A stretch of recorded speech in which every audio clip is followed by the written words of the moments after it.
lakle Inspector Tayai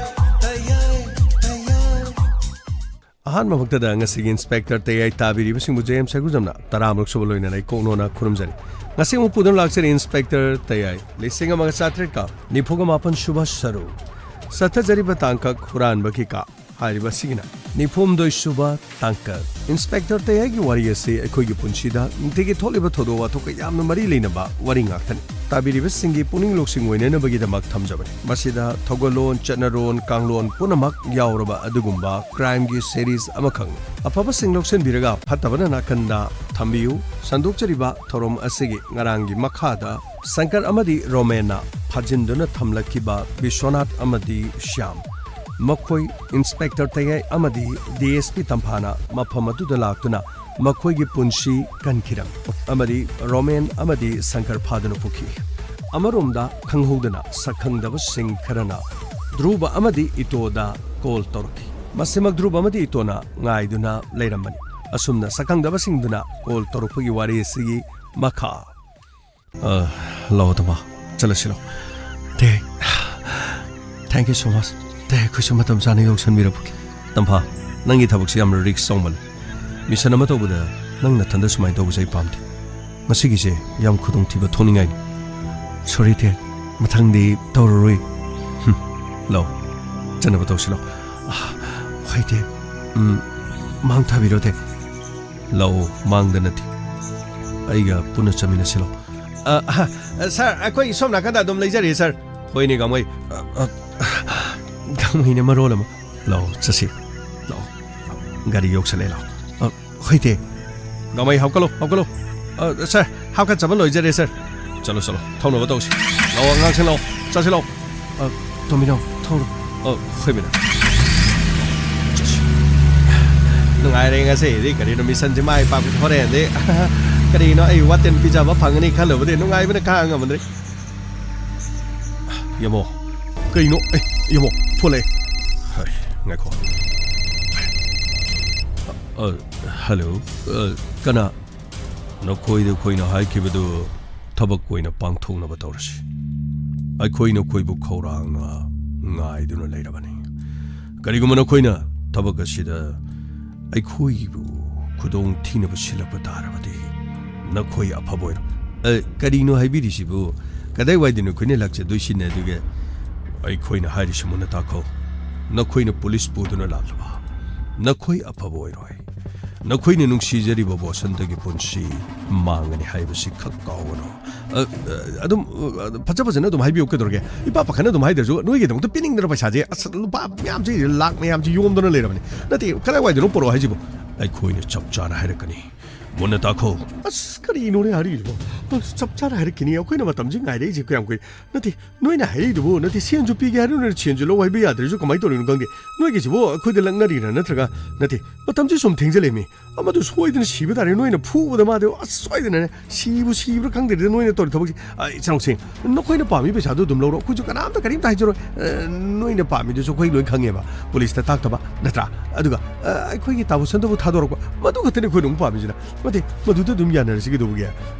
Waji swai de sum nati. Uje muk noi de phone torok ni ngale phone je muk chala ro. Noi ne sang ba ga de phone torok de khoi di lambi de khoi thok thoro ko chala ga dum leire. Noi ne phone je karam gan torok de no ngai de khoi di si ge do re mi noi bo. Yara ga di phone je patana muk ta wari ji sane je phone je dum chal halo. Ai police to ju pi je ro. Noi ne khale ba do loi ne khangi.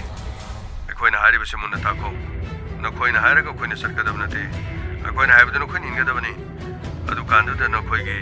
Bosantado, I couldn't see Nagadori. Oh, Hoine, was a higher Maru by the Kari had no country. When I see the Dobon, Chino Pibum, Tobon, Piu, Natino, Lobon, Tobush, and what is the Dumlotion as you said so tone over the Mona than a Kado during Nunati. A queen has it, no Zulana, Logono, Quantum Salalo, a quay police Tanway number Supiro, no in a Muki, no Ponjo, Masito, Mudu to get in the meaning who knew. There's no Cantor of Tuno, a quay meager lady, no Ponto Roidrana, and no Ubanga Manina Kangunga Manino. I quite carai lay, carai the Kedon, and no young Neram doing. A me a manigal and Magadi Queen, as no Calam de J. As Sweden annoying Madame the Watane, Wakane, Canadam doing Canada. There's a kind of Canada. A quite police go to Marilyn as a roeva. Carim to Canam to Hajero, Caram to Sutamzero, Nati. 와지 루시네 지게 도게 paisaji dum loba dum lakpiro koi karai de la o na traga noi ne thaja traga akhoi leram bagi akhoi lebam du noi la akhoi ni hek lebam du ne police leram noi dum hal chakro na tra noi ge lebam du da akhoi na law hairu du di akhoi na police la kani na noi kiram su ya ba ado noi na muk jam na thaja ninga oi bo pham di kai no har ga di akhoi ge lebam du da noi la ga di ha police le le te noi khang ni da akhoi noi khang ma na tam ni na noi na lambi de dum laksala kan da moi je police leina haradi sabse ko lampak maya em da layura lamam da layura singdo nam da layura u ma thak ka khalura nati loktak maya da pa ta layura ba karai de leuge noina haning da nati hi da to ga ne sing maya da leramura nati kari no noina pa da hayo ba ko yang wa hare ba ta sena ta bo san da do ma gi khan ma da ne ko sang wa ra som da ni tei ma do kap kap ta na dum leire ba ai kari noi tei ma de ma di pakhang na tro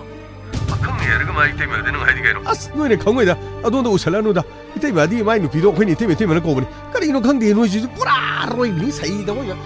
men man ta di ba sil lei ta na sai nan ba sina ba ba thong ma rong khang de ba ni ai na koi ne sin me roi go amuk te ngai bi kho ge do ri fajana wa do ta ne ra kan de kai no do dum khane si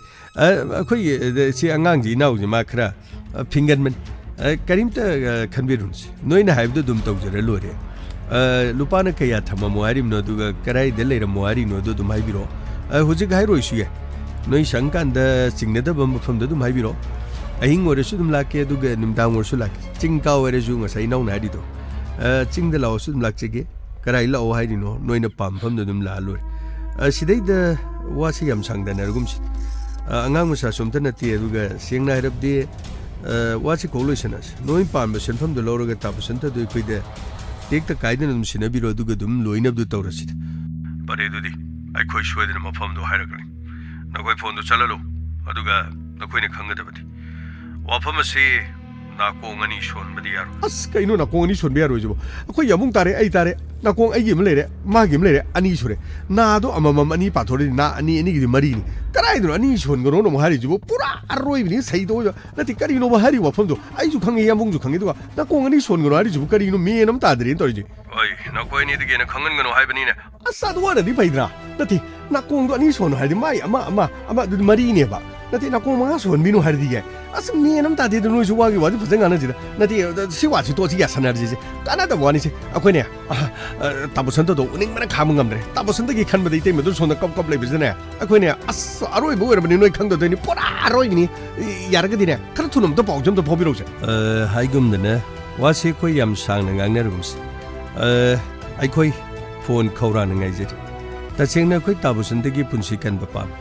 adumang nei koi police ta su karim ta jai jaroi kem su tak jaroi adu ga wafam je dum loi shen ne re lo tabusan ta tek ta kai de na dum thadu piro adu ga koi shell so dum pije oi ma hana thadu ka dab nathi ma ga shell du ko na ga adu bo shell hana no na khoi de pige da adu ga koi na ma ma sadi ko na thador ga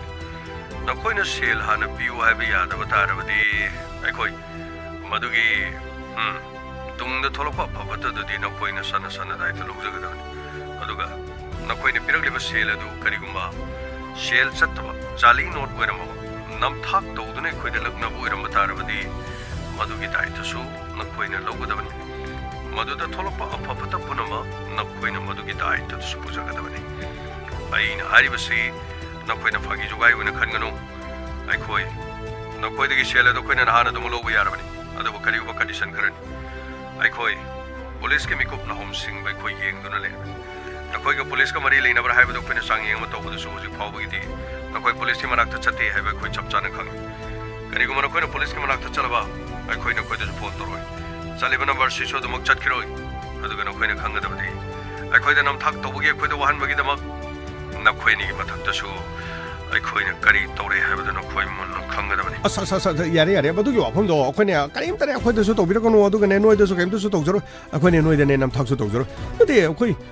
sel dum lai re ba su ne tha sa da ga sel ja ri yeng ga bro na ta ga noi kana to ona dring de sel je ma sing thi ru lo ni pham ma ga ne amu to sen thi ru lo ba akoi jone na de gi sen je thi bi de wa ba mo ri ben se me chen du pu tho ga ne changwa chapi ma ta badan do ta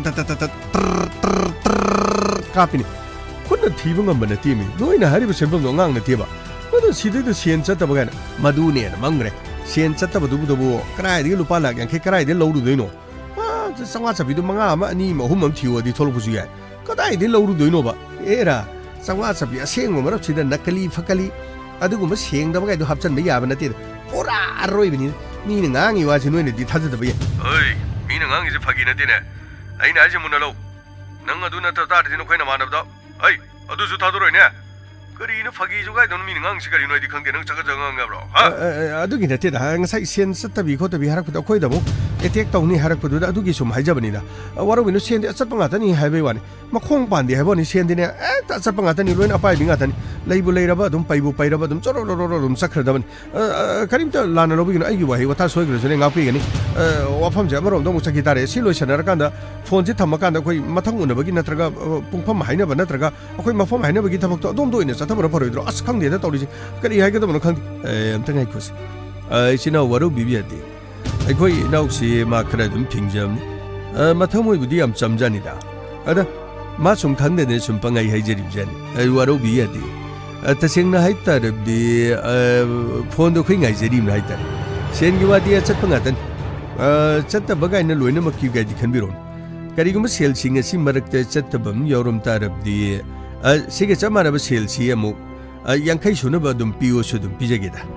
ꯊꯥꯖꯗꯕ ꯇꯧꯕꯤꯅꯨꯀꯣ ꯑꯩꯁꯦ ꯄꯪꯉꯥꯏ ꯍꯩꯖꯟꯕꯩ ꯋꯥ ꯅꯠꯇꯦ ꯁꯦꯜꯁꯨ ꯌꯥꯝ ꯄꯥꯏꯔꯨꯕꯩ ꯋꯥꯗꯤ ꯅꯠꯇꯦ ꯑꯗꯨꯝ ꯈꯔ ꯍꯪꯗꯣꯛ ꯍꯪꯖꯤꯟ ꯇꯧꯅꯕꯗ ꯑꯗꯨꯝ ꯈꯔ ꯂꯥꯏꯟ ꯊꯣꯛꯄꯗꯤ ꯇꯧꯖꯕꯩ ꯋꯥꯅꯤ ꯋꯥꯔꯧ ꯌꯥꯗꯦꯀꯣ ꯑꯩꯈꯣꯏ ꯑꯃꯗꯨ ꯃꯗꯥ ꯈꯪꯗꯦ ꯑꯩꯈꯣꯏꯅ ꯅꯈꯣꯏꯗ ꯄꯥꯎ ꯄꯤꯔꯛꯄ ꯑꯩꯈꯣꯏꯅ ꯄꯤꯔꯛꯇꯕ ꯍꯥꯏꯕꯗꯨꯗꯤ ꯅꯈꯣꯏꯒꯤ ꯅꯑꯣꯡ ꯅꯇꯧꯒꯤ ꯃꯈꯥ ꯄꯣꯜꯂꯤ ꯑꯩꯈꯣꯏꯁꯨ ꯂꯣꯏꯅ ꯈꯪꯉꯤ ꯅꯈꯣꯏ ꯀꯔꯤ ꯇꯧꯔꯤ ꯍꯥꯏꯕ ꯑꯗꯨꯒ ꯃꯁꯤꯃꯗꯤ ꯈꯪꯉꯨ ꯑꯩꯈꯣꯏꯗ ꯁꯤꯡꯅꯔꯛꯀꯦ ꯍꯥꯏꯅ ꯈꯟꯒꯅꯨ ꯑꯩꯈꯣꯏꯅ ꯇꯧꯔꯤꯕ ꯊꯕꯛꯁꯦ ꯑꯩꯈꯣꯏꯁꯨ ꯑꯌꯥꯕ ꯃꯐꯝꯗ ꯇꯧꯒꯅꯤ ꯌꯥꯗꯕ ꯊꯣꯏꯗꯧꯕ ꯃꯐꯝꯗꯗꯤ ꯑꯩꯈꯣꯏ ꯈꯛ ꯇꯧꯔꯣꯏ ꯑꯩꯈꯣꯏ ꯁꯣꯏꯗꯅꯃꯛꯀꯤ ꯑꯃꯨꯛ ꯄꯥꯎ ꯂꯧꯔꯛꯀꯅꯤ ꯃꯔꯛ ꯑꯗꯨꯗ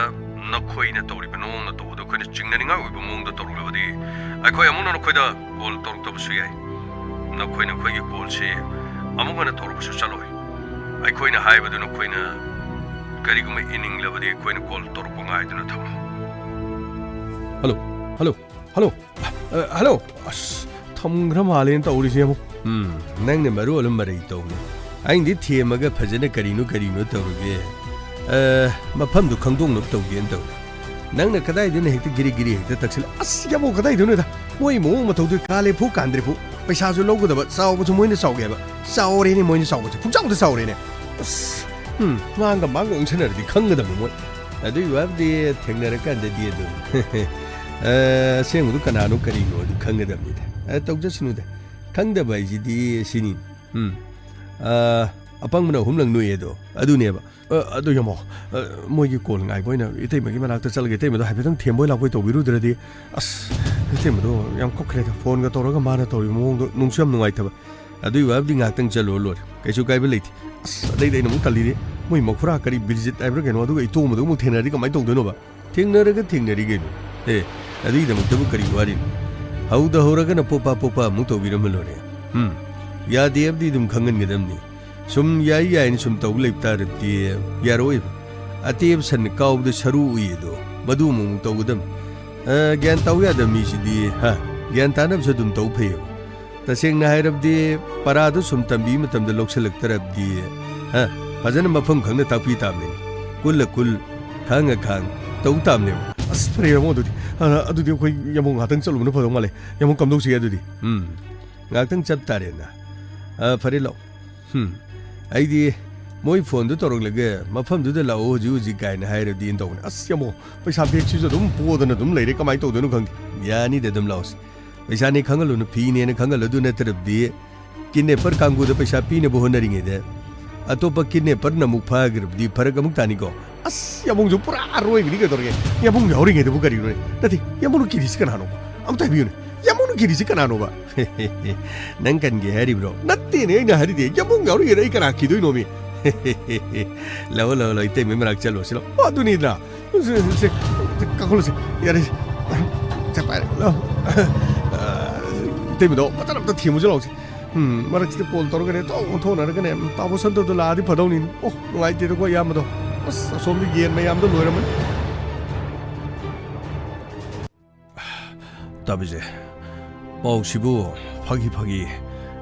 아둠 마부 토나로이도 보잘라 너트가 파줄리브 미싱아시고 아이코이디가 찍나드나 폴리스나가 인포마 타독타나 아이코이 카다이디 리가니 고잉잉드나 떠롱거도리버니 소음드나 아이코이니디 까림도스 야오브나티 아두기 영원해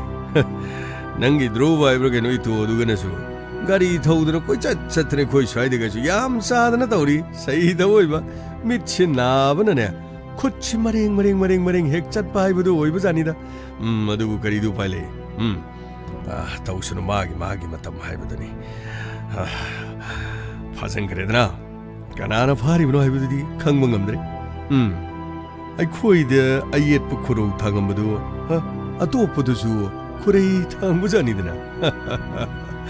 코로 당무드나부 파그리 나트로 파그리 브나트라 하이브니네 아이코이기 다소우가 이때임마가 아두기 차는 비야비에마가나 타박가시 아이가 난가나 떠오고 만바잔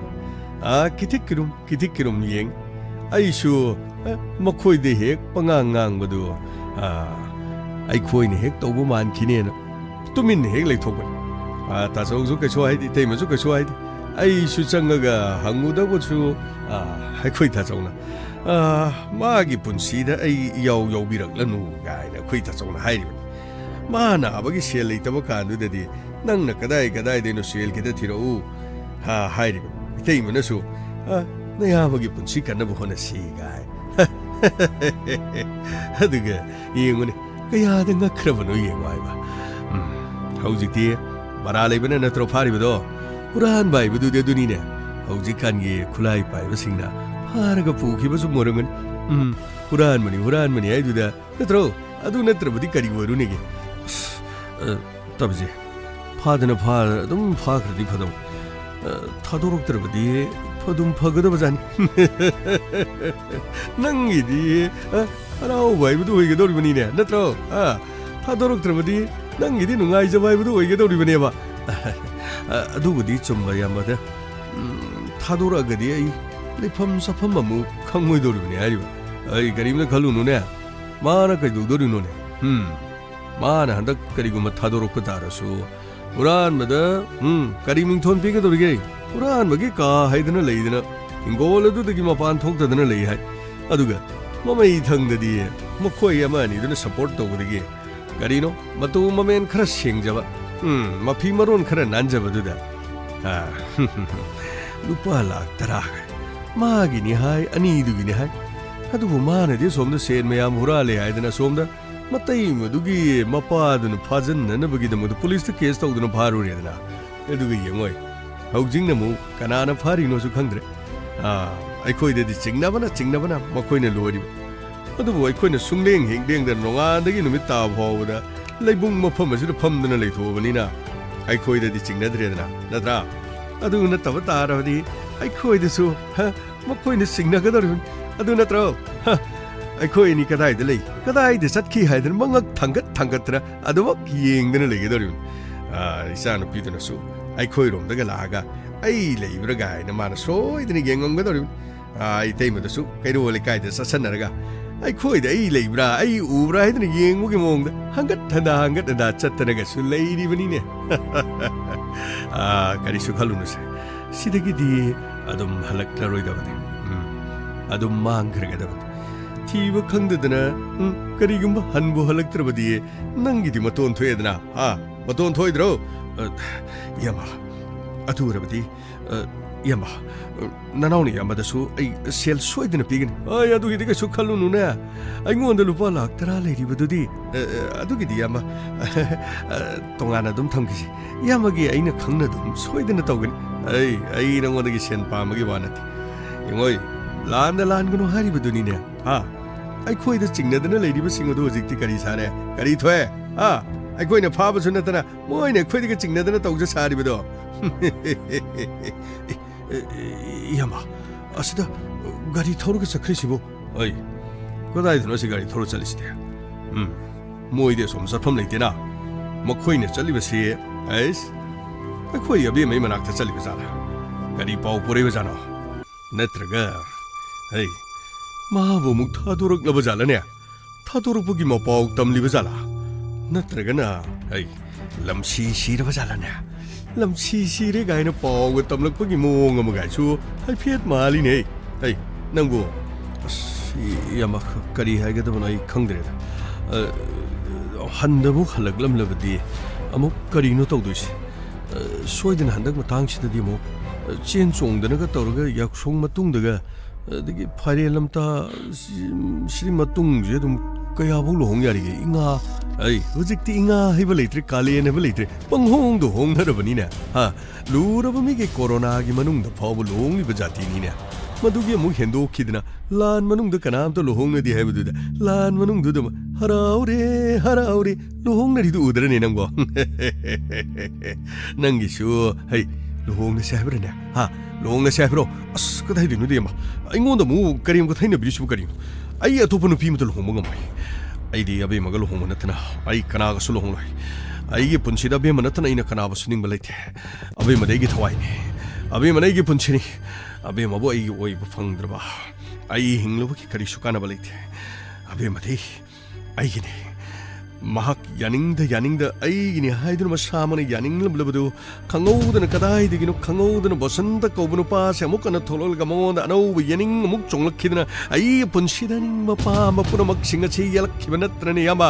अदुगा हौजिकना मा अमुक फाख्रे हाइदुन हराउरिगे मिकुपसिदा अमुक माबो अमुक थादोरकले हाइबगी पाउदा मखोय यानिन पुदुन लाक्लबरने यामा ऐ असेंग चुम खंगद्रिनि गायकोने नम अमुक्त मेलै लांखिनुने नंगो अचुम्बा करीनो अमुक्तंगदी खंगिसी के दोगे लाओ चौंगसिलो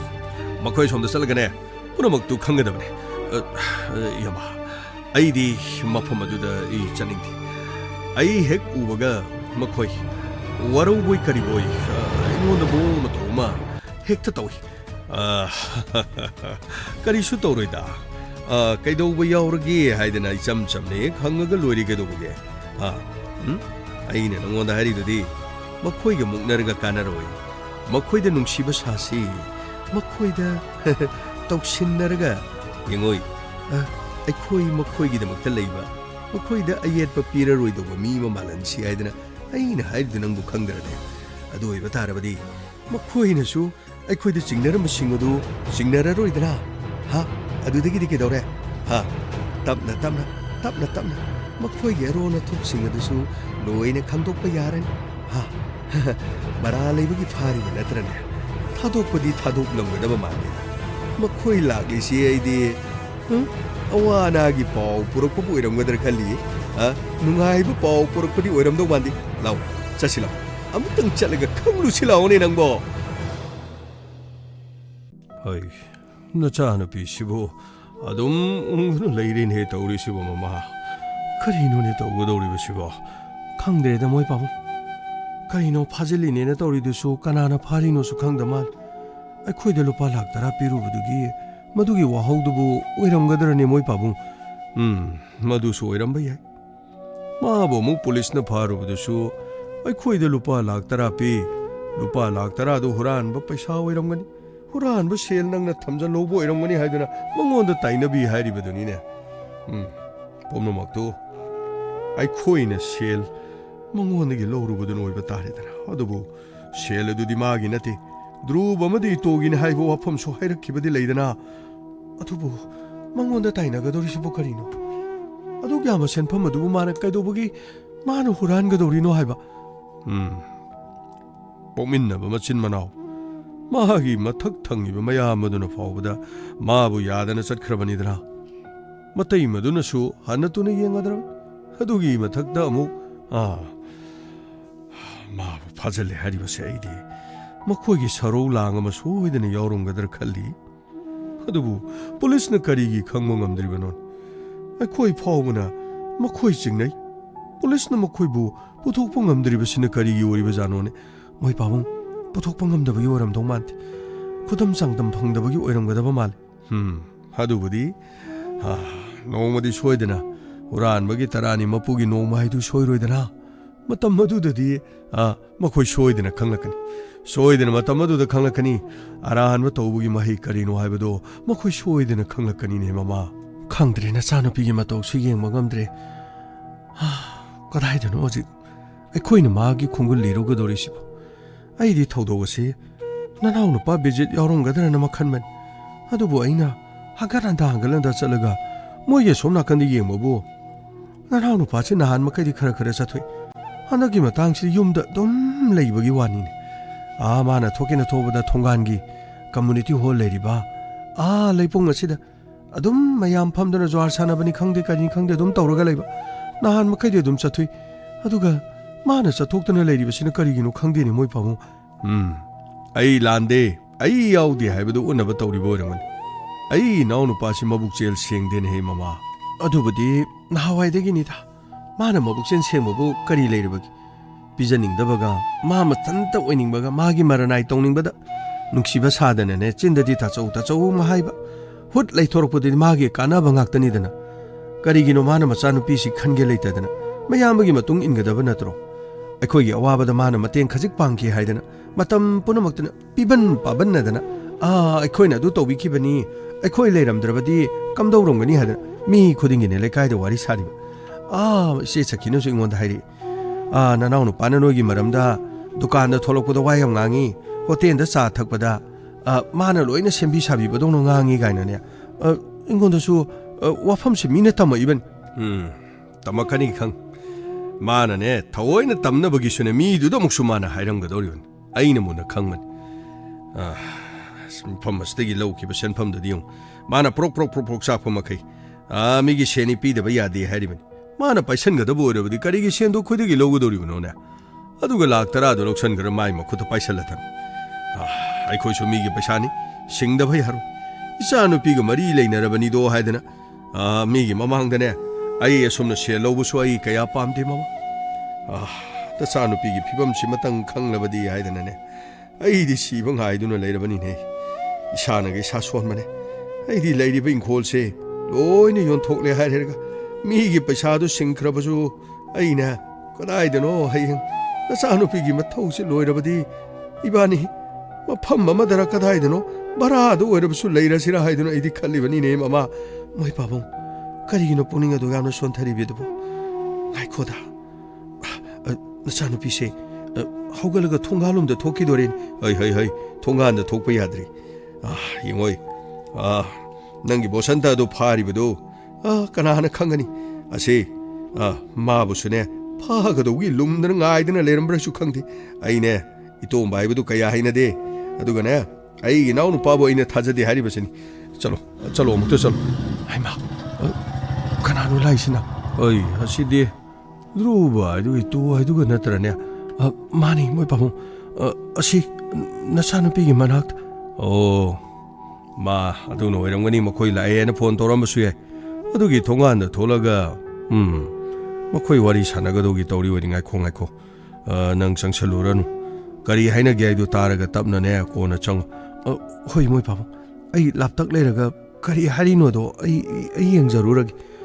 ꯐꯔꯦ ꯑꯩ ꯃꯅꯤꯡ ꯁꯣꯝꯗ ꯂꯩꯒꯦꯀꯣ ꯇꯉꯥꯏ ꯐꯗ꯭ꯔꯕꯗꯤ ꯀꯧꯊꯣꯔꯛꯎ ꯍꯣꯏ ꯃꯣꯏ ꯄꯥꯕꯨꯡ ꯏꯇꯦꯃ ꯀꯔꯤꯅꯣ ꯏꯇꯦꯃꯅ ꯎꯪꯉꯒ ꯑꯗꯨꯝ ꯂꯩꯔꯝꯃꯤꯁꯤꯕꯨ ꯏꯇꯦꯃ ꯀꯔꯤꯅꯣ ꯏꯇꯦꯃ ꯑꯩꯈꯣꯏ ꯂꯥꯛꯏꯁꯤꯕꯨ ꯏꯇꯦꯃ ꯀꯔꯤꯝꯇ ꯍꯔꯥꯎꯕꯤꯗ꯭ꯔꯕꯣ ꯏꯇꯦꯃ ꯏꯇꯣ ꯀꯔꯤꯗꯅꯣ ꯑꯩꯅ ꯍꯔꯥꯎꯗꯣꯏꯁꯤꯕꯨ ꯑꯩ ꯍꯥꯏꯐꯝ ꯈꯪꯗꯦ ꯑꯩ ꯀꯔꯤꯃꯇ ꯇꯝꯐꯝ ꯈꯪꯗꯦ ꯏꯇꯦꯃ ꯅꯨꯡꯉꯥꯏꯕꯕꯨꯗꯤ ꯏꯇꯦꯃ ꯅꯨꯡꯉꯥꯏꯐꯝꯗꯤ ꯈꯪꯉꯝꯃꯔꯣꯏ ꯑꯗꯨꯕꯨ ꯏꯇꯦꯃ ꯄꯨꯛꯅꯤꯡꯗꯣ ꯏꯇꯦꯃꯅ ꯁꯨꯝ ꯑꯗꯨꯃꯥꯏꯅ ꯇꯧ ꯂꯩꯔꯗꯤ ꯏꯇꯦꯃ ꯌꯥꯔꯔꯣꯏ ꯏꯇꯦꯃ ꯈꯤꯇꯪ ꯏꯇꯦꯃ ꯄꯨꯛꯅꯤꯡ ꯐꯥꯊꯕꯤꯗ꯭ꯔꯗꯤ ꯏꯇꯦꯃ ꯏꯇꯣ ꯃꯥ ꯀꯔꯝ ꯇꯧꯔꯝꯒꯅꯤ ꯃꯥ ꯀꯅꯥꯅ ꯐꯥꯔꯤꯕꯅꯣ ꯍꯧꯖꯤꯛ ꯐꯥꯎꯕ ꯀꯔꯤꯃꯇꯁꯨ ꯈꯪꯕ ꯉꯝꯗꯦ ꯑꯩ ꯂꯩꯐꯝ ꯈꯪꯗꯦ ꯏꯇꯣ ꯑꯗꯨ ꯋꯥꯕꯨꯗꯤ ꯏꯇꯦꯃ ꯅꯨꯡꯕꯨꯗꯤ ꯅꯨꯡꯉꯥꯏꯔꯝꯃꯣꯏ ꯑꯩꯈꯣꯏ ꯐꯥꯎꯕꯗ ꯂꯩꯐꯝ ꯆꯥꯐꯝ ꯈꯪꯗ ꯂꯩꯔꯝꯅꯤ ꯃꯥꯒꯤ ꯑꯥꯗꯩꯗꯤ ꯌꯦꯟ ꯉꯥꯅꯨ ꯈꯔ ꯂꯣꯏꯔꯤꯕ ꯑꯗꯨꯒ ꯏꯟꯁꯥꯡ ꯅꯥꯄꯤ ꯇꯧꯔꯤ ꯃꯌꯥꯝꯗꯨꯁꯨ ꯑꯩꯈꯣꯏꯅꯤ ꯁꯪ ꯂꯩꯔꯝꯅꯤ ꯇꯁꯦꯡꯅ ꯍꯥꯏꯔꯕꯗꯤ ꯌꯥꯝ ꯅꯨꯡꯉꯥꯏꯇꯕ ꯍꯥꯏꯗꯨ ꯁꯤꯗꯩ ꯅꯨꯡꯉꯥꯏꯇꯕꯁꯤ ꯀꯔꯤꯝ ꯂꯩꯇꯦ ꯑꯩꯈꯣꯏꯅꯤꯁꯨ ꯇꯧꯐꯝ ꯂꯥꯛꯐꯝ ꯑꯃ ꯈꯪꯗꯅ ꯑꯗꯨꯝ ꯂꯩꯔꯝꯅꯤ ꯑꯗꯨ ꯏꯇꯩꯃꯅ ꯑꯗꯨꯃꯥꯏꯅ ꯁꯨꯝ ꯀꯞ ꯂꯩꯔꯕꯗꯤ ꯌꯥꯔꯣꯏ ꯏꯇꯩꯃ ꯙ꯭ꯔꯨꯕ ꯅꯈꯣꯏꯅ ꯋꯥꯕꯤꯕꯁꯦ ꯌꯥꯝꯅ ꯋꯥꯕꯤ ꯑꯩꯈꯣꯏꯅꯁꯨ ꯍꯌꯦꯡ ꯀꯔꯤꯃꯇ ꯇꯧꯕꯁꯨ ꯉꯝꯃꯣꯏ ꯑꯗꯨꯕꯨ ꯙ꯭ꯔꯨꯕ ꯀꯔꯤꯒꯨꯝꯕ ꯇꯥꯕꯣꯁꯟꯇꯅ amuk hana tekta kaidana amuk halakta batarabadi aigi punchidi kari wai tatluraba aigi pugli senadraba aigi telanga naitom pugli tatna leimai da tarakpagum aigi punchi asisu loi khrani ko ite madumai toru diyaroit panai sabai wani tema kitang puning phatha bidap tarabdi kadai de yara digi highway wani tema nungai bi dedum nungai ramoi adu bi tema ai wafam si tema da pitang tang tamjarum gen dong tema na sumwa khan nungai tam le rabdi hena pakhale dresu khangti karino kariwano kari paule bagi nate magi maram da kari paule bagi wafam si hana di tamningdam ni tema duga ima khoi pabung khoi de su haidu pi ai nu haitar nungai basu natti harau basu natti haitai ani makki paun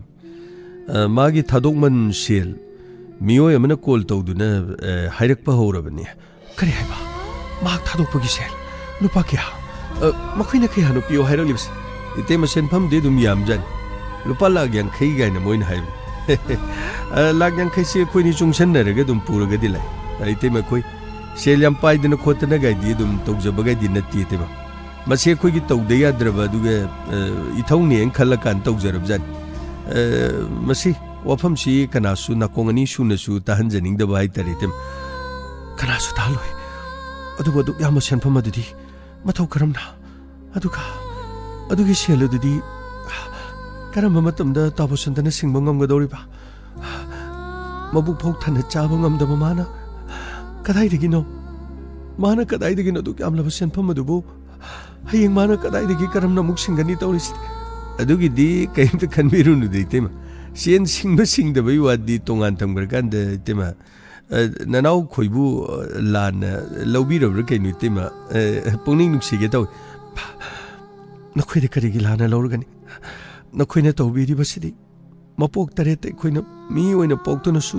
ai khoina kari dum da singba ngamlaroi daban nakhoi tawbibana dum heladaban adubo hayo lupa lagan khaidubu makhoi kadai dunu porok lo hariba makhoi kadai dunu piu hariba hayo itei madui wa di moi harak kisin auju pokdi harak tire dunne khoi tampham khangdaban adudi makhoi sanariba jala natraga lupa lagan khaiduga tasengna ma masaga itei ma wafam si phaniam luri sel du makhoi an lawra matung de masadi kon thadur kani hari ai koi naina sen ga masaga pulab ona sen hai adubu moi makhut chala leirimnina moine ngammi haitare kaisu khanmerun deitem thengbu thengnarabdi kari kaino tawpham thokpudu dum tawge su dum khallib jani tha nate druba nakoi kari mata patanung da thokpe haroi adudi wafam asi police ta tamlaga police na tawpham thokpu tahun badi kari kaiba ite ma police to khoi mine dum thai bi gai ibai ni haitare nati kaino ni ai khoi ga sum tinaba iga sum loina jabam lei khoi ai chantombi na mai heng mabung ni haitai adum yengakani adum tarokani hantak to khoi na su kai no thaba mani su tawru adai da khutta ain paisin ga no ne khara ngangak paduda ai khoi su dum tumin ne khara leiboi kari boi tawjab jani te ma karim sonthabiri wafam si kanam ta na kongani su halagum si aduge thaudo si kana tawrimno kana na punamak silim noi de sengdi khangdraga su makhoi masang khangna phone ga tawroglip si ite mamarom dadi khitang mangla namdi u phangi haitare tasena maki agi waru raba thamoi se amarom dadi nunga hele adubu hariba mi sing adubu tasena mak tabu santabu phajanba mi oriba jala natraga sen pamadagi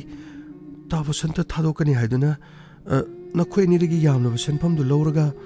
makhoi namuk lot khrabadi kamdauba hadruba lot khrabadi kamdaudi amuk tayo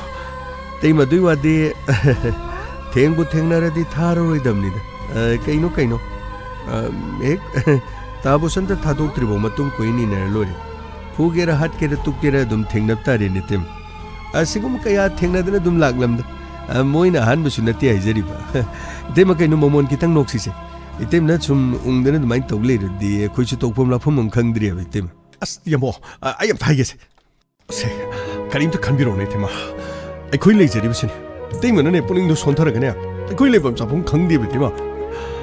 se 시대다 나오는 바이저리 senpham ju ubiredra sigi senpham je si je moi phatta meeting du piramada koi ne soidana ne tabo sanda kallaga ne koi soidana lakani kare ta khanbiru koi ne makoi mukhudige tabo sanda bu kallaga soidana lakani tema na koi ni na to biri base koi ne kalama matamda laman singma ngamai tema koi ne dogjari ji laman singna ro bro as do mai na habi ko tema laman singna na bna ti tema sidi ꯇꯤꯟꯅꯔꯨꯕꯒꯤ ꯂꯣꯏꯅꯔꯨꯕꯒꯤ ꯅꯨꯡꯁꯤꯖꯔꯨꯕꯒꯤ ꯄꯨꯜꯂꯨꯕꯒꯤ ꯅꯠꯇ꯭ꯔꯣ ꯏꯇꯩꯃ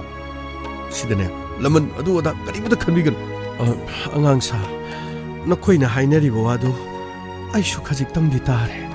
ꯋꯥꯐꯝ ꯑꯗꯨꯕꯨ ꯆꯨꯝꯕ ꯑꯣꯏꯒꯗꯧꯔꯤꯕꯅꯦ ꯑꯉꯥꯡ ꯁꯥ ꯏꯃꯥ ꯋꯥꯐꯝ ꯑꯁꯦ ꯁꯨꯝꯕꯅꯤ ꯁꯦꯟꯐꯝꯗꯣ ꯃꯈꯣꯏꯅ ꯄꯤꯌꯨ ꯍꯥꯏꯕꯗꯒꯤ ꯑꯩꯈꯣꯏ ꯄꯤꯔꯒꯦ ꯍꯥꯏꯗꯅ ꯂꯥꯛꯑꯕꯅꯤ ꯑꯗꯨ ꯃꯐꯝꯗꯨ ꯄꯤꯌꯨ ꯌꯥꯗꯕꯩ ꯋꯥꯅꯤ ꯑꯗꯣ ꯑꯩꯈꯣꯏꯁꯨ ꯀꯪꯉꯥꯎꯅꯗꯅ ꯒꯥꯔꯤꯁꯦ ꯀꯣꯏꯊꯧ ꯊꯧꯔꯒ ꯂꯩꯕꯅꯤ ꯏꯆꯥ ꯁꯥ ꯅꯈꯣꯏꯒꯤ ꯁꯦꯟꯐꯝꯗꯨꯗꯤ ꯌꯥꯝꯃꯤ ꯅꯈꯣꯏꯅ ꯂꯨꯄꯥ ꯂꯥꯛ 10 ꯑꯃꯁꯨ ꯄꯨꯊꯣꯛꯄꯤꯔꯦ ꯅꯠꯇꯦ ꯍꯧꯖꯤꯛꯅ ꯑꯃꯨꯛ ꯃꯗꯨꯗ ꯌꯥꯝꯈ꯭ꯔꯕ ꯁꯦꯟꯐꯝ ꯑꯃ ꯑꯃꯨꯛ ꯄꯥꯕꯣ ꯀꯔꯤꯝꯇ ꯈꯟꯕꯤꯔꯣꯅꯨ ꯄꯥꯕꯨꯡ ꯊꯣꯛꯄ ꯑꯗꯨꯝ ꯇꯧꯔ ꯂꯣꯏꯔꯦ ꯄꯥꯕꯨꯡ ꯑꯩꯈꯣꯏꯅ ꯂꯩ ꯍꯥꯏꯕꯒꯤ ꯋꯥꯐꯝꯁꯨ ꯀꯔꯤꯝꯇ ꯅꯠꯇꯦ ꯄꯥꯕꯨꯡ ꯃꯁꯤꯗꯤ ꯇꯧꯐꯝ ꯊꯣꯛꯄꯅꯤ ꯄꯥꯕꯨꯡ ꯄꯥꯕꯨꯡ ꯀꯔꯤꯒꯨꯝꯕ ꯑꯩꯈꯣꯏꯅ ꯑꯋꯥꯕ ꯇꯥꯔꯕꯁꯨꯅꯦ ꯄꯥꯕꯨꯡ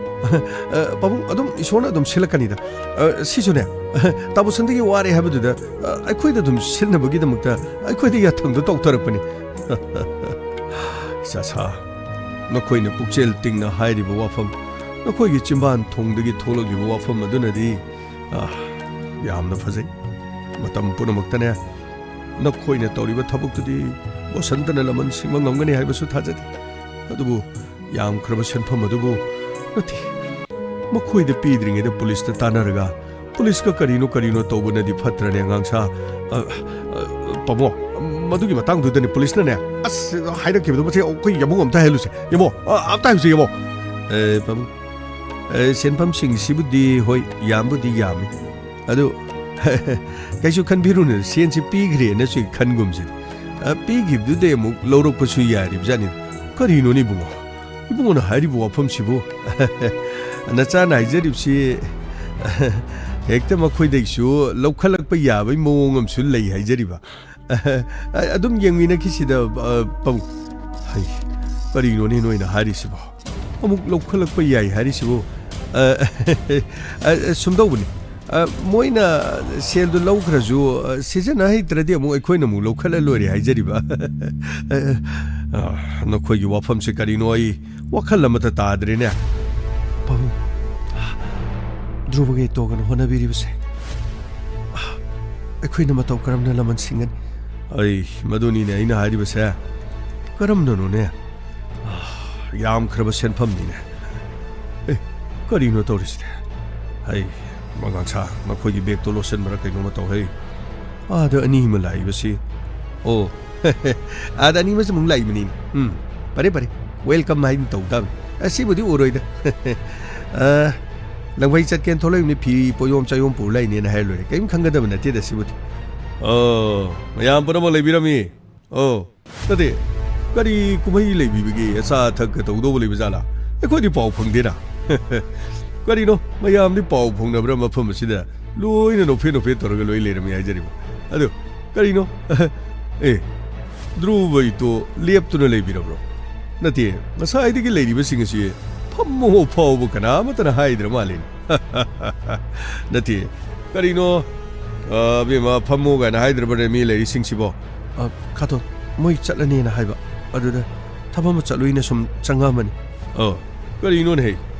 ꯍꯣꯏ ꯕꯣꯁꯟꯇ ꯍꯥꯏꯕ꯭ꯔꯥ ꯀꯩꯅꯣ ꯑꯗꯨ ꯐꯥꯒꯤ ꯈꯣꯠꯈꯤ ꯑꯗꯨꯗꯤ ꯀꯔꯤꯅꯣ ꯄꯥꯎ ꯑꯃ ꯇꯥꯗ꯭ꯔꯕꯅꯦ ꯏꯕꯨꯡꯉꯣ ꯅꯣꯏꯅꯗꯤ ꯑꯩꯈꯣꯏ ꯆꯤꯡꯅꯔꯝꯒꯅꯤꯅ ꯆꯤꯡꯅꯗ꯭ꯔꯣ ꯄꯨꯔꯥ ꯑꯔꯣꯏꯕꯅꯤ ꯑꯩꯈꯣꯏ ꯇꯥꯃꯣꯁꯦ ꯇꯥꯆꯧ ꯍꯥꯏꯗꯣꯏꯔꯥ ꯇꯥꯃꯣ ꯍꯥꯏꯗꯣꯏꯔꯥ ꯑꯩꯈꯣꯏ ꯇꯥꯃꯣꯁꯦ ꯌꯥꯝ ꯆꯨꯝꯅ ꯍꯥꯏꯕꯤꯀꯣ ꯑꯍꯥꯟꯕ ꯍꯦꯛ ꯐꯥꯈꯤꯕꯗꯨꯗꯗꯤ ꯇꯥ ꯕꯤꯔꯖꯨ ꯍꯣꯏ ꯌꯥꯝ ꯃꯥꯟꯖꯥꯠꯅꯤ ꯑꯩꯈꯣꯏ ꯏꯇꯥꯎ ꯏꯇꯣꯝꯕ ꯍꯣꯏ ꯀꯔꯤ ꯍꯣꯏ ꯀꯥꯏꯁꯨ ꯌꯥꯝ ꯃꯥꯟꯖꯥꯠꯅꯤꯗ ꯑꯁ ꯀꯔꯤꯅꯣ ꯈꯪꯗꯦ ꯏꯁꯥꯁꯦ ꯊꯒꯦ ꯇꯧꯋꯦ ꯀꯩꯅꯣ ꯑꯆꯨꯝꯕ ꯉꯥꯡꯕꯩꯔꯥ ꯑꯔꯥꯟꯕ ꯉꯥꯡꯕꯩꯔꯥ ꯈꯪꯗꯦ ꯋꯥ ꯉꯥꯡꯒꯦ ꯇꯧꯕꯗ ꯅꯨꯡꯁꯤꯠꯅ ꯄꯜꯂꯦ ꯑꯗꯨ ꯇꯧꯔꯦ ꯃꯥꯟꯕꯨꯗꯤ ꯌꯥꯝ ꯃꯥꯟꯖꯥꯅꯤꯗ ꯃꯇꯝꯗꯨꯗ ꯑꯗꯣ ꯑꯣꯏꯗꯤ ꯑꯣꯏꯔꯝꯗꯕꯗꯨ ꯑꯗꯨꯒꯤ ꯋꯥꯅꯤꯗ ꯑꯩꯗꯤ ꯁꯤꯗ ꯁꯨꯝ ꯂꯩꯔꯕꯅꯤꯅꯀꯣ ꯍꯧꯖꯤꯛꯁꯨ ꯀꯅꯥ ꯐꯥꯏꯅꯣ ꯀꯗꯣꯏꯅꯣ ꯀꯔꯤꯝ ꯈꯪꯗ꯭ꯔꯤꯗ ꯀꯅꯥꯝ ꯀꯔꯤꯝꯕ ꯄꯥꯎ ꯂꯩꯇꯦꯗ ꯑꯩ ꯀꯔꯤꯅꯣꯅꯦ ꯑꯩꯈꯣꯏꯗꯤ ꯊꯥꯗꯣꯔꯛꯑꯦ ꯈꯣꯠꯂꯦ ꯀꯥꯏꯅ ꯅꯨꯡꯉꯥꯏꯕ ꯄꯥꯎꯒ ꯄꯨꯔꯛꯏꯕꯅꯤꯉꯦ ꯌꯥꯎꯁꯪ ꯃꯇꯨꯡꯗ ꯅꯨꯡꯉꯥꯏꯕ ꯄꯥꯎ ꯄꯨꯔꯛꯇꯅ ꯆꯥꯛ ꯆꯥꯟꯅꯗꯣꯏꯅꯤ ꯀꯥꯏꯅ ꯇꯧꯔꯗꯤ ꯑꯩꯈꯣꯏꯁꯨ ꯍꯔꯤꯕꯣꯂꯣ ꯍꯦ ꯍꯔꯤ ꯀꯅꯥ ꯀꯅꯥ ꯂꯩꯒꯦ ꯑꯩ ꯂꯩꯌꯦ ꯀꯃꯂꯥ ꯀꯣꯄꯤ ꯂꯨꯈꯝ ꯀꯥꯏ ꯒꯟꯖꯔꯖꯥ ꯆꯤꯒꯣꯡ ꯂꯩ ꯀꯔꯤꯅꯣꯅꯦ ꯑꯩꯈꯣꯏꯁꯨ ꯉꯥꯛꯇ ꯌꯥꯎꯖꯒꯦ ꯇꯧꯕꯅꯤ ꯁꯤꯗꯤ ꯅꯣꯏꯁꯤ ꯃꯑꯣꯡ ꯑꯃꯅꯤꯀꯣ ꯑꯩꯈꯣꯏꯗ ꯍꯥꯏꯗꯣꯛꯇꯅꯒ ꯇꯧꯔꯤꯕꯖꯥꯠꯂꯅꯦ ꯅꯠꯇꯦ ꯏꯇꯣꯝꯕ ꯃꯣꯏꯒꯤ ꯃꯑꯣꯡꯁꯤꯕꯨ ꯈꯪꯗꯦꯕ ꯇꯥꯗ ꯃꯣꯏꯒꯤ ꯃꯑꯣꯡꯁꯦ ꯑꯩꯈꯣꯏ ꯈꯪꯍꯟꯅꯤꯡꯗꯕꯒꯨꯝꯕ ꯅꯣꯏ ꯈꯪꯍꯟꯅꯤꯡꯗ꯭ꯔꯤꯕ꯭ꯔꯅꯦ ꯗ꯭ꯔꯨꯕ ꯏꯇꯣ ꯀꯔꯤꯅꯣ ꯊꯥꯗꯣꯛꯇ꯭ꯔꯤꯕ꯭ꯔꯅꯦ ꯑꯁꯦꯡꯕ꯭ꯔꯅꯦ ꯑꯣꯏꯗ ꯄꯥꯗꯕꯗꯤ ꯉꯥꯡꯅꯨꯗ ꯊꯥꯗꯣꯛꯑꯝꯒꯅꯤ ꯈꯜꯂꯤꯗ ꯍꯨꯔꯥꯟꯕ ꯃꯤꯕꯨ ꯀꯌꯥꯝ ꯀꯨꯏꯅ ꯐꯥꯖꯜꯂꯨꯅꯦꯒꯤꯅꯦ ꯅꯠꯇꯦ ꯃꯥꯅ ꯀꯔꯤ ꯍꯨꯔꯥꯜꯂꯨꯕꯒꯤꯅꯣ ꯍꯟꯗꯛꯀꯤꯁꯤꯅ